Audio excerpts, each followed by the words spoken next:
हो बोला हो। इतना तैयार होके केने जात हव? जाता नहीं तो अरे दीदी की है। अच्छा तो सुना जात हव ना तो हाई एगो चीज ले जाता ना। अरे कौन चीज बा हो? अच्छा रुका लेके आवा तनी। हाँ हाँ ले आवा, जल्दी ले आवा।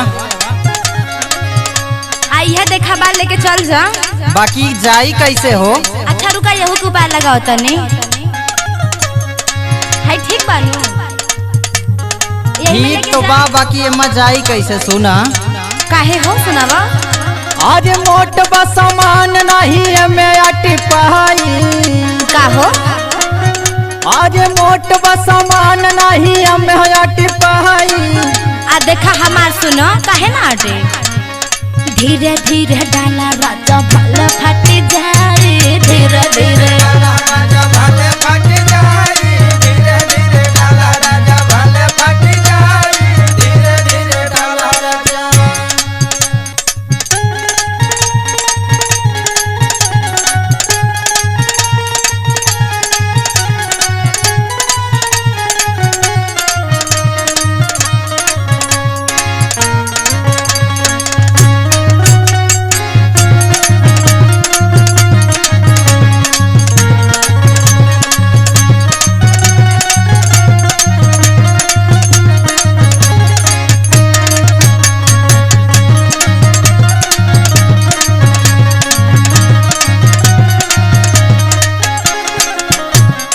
हाँ तो ना मानबू तो कोशिश करत है। हाँ तो देख लो ना एक बार का बल है।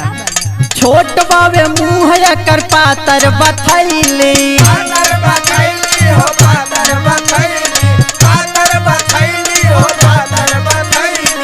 हाँ देखा हमार सुना सुनावा। डाला डाला राजा हो जाई फैली।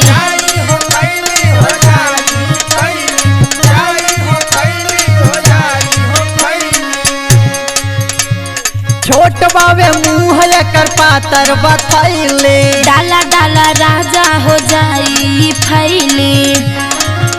अरे ये के हबीस फिर दूसर न आई। अच्छा ये अके न बा। हाँ इतना जाना तो ने। अरे ये के हबीस फिर दूसर न आई। आ देखा हमार सुना।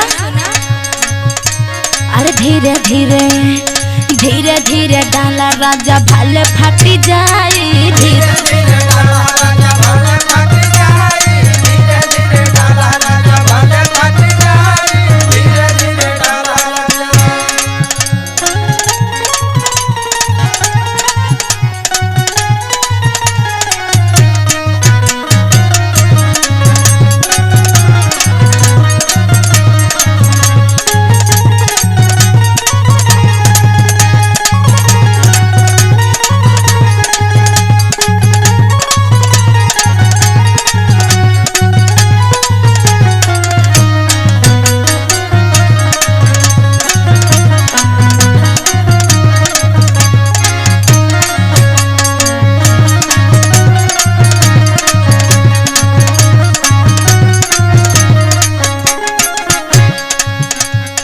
देखा हमार बात सुनो।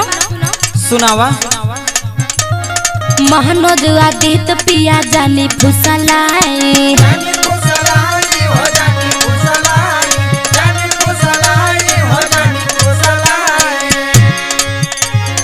ना मानबू ना। तब का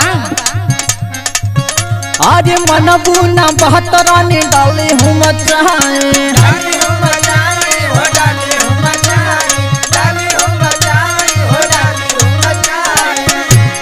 मनोज आदित पिया जानी फुसलाए। मनबू न बहतलावा डाली हूँ मचाए। अच्छा धीरे धीरे डाला राजा पूरा लाटी जाए, धीरे धीरे डाला राजा पूरा लाटी जाए। मनबू न बात डाल भले फट जाई।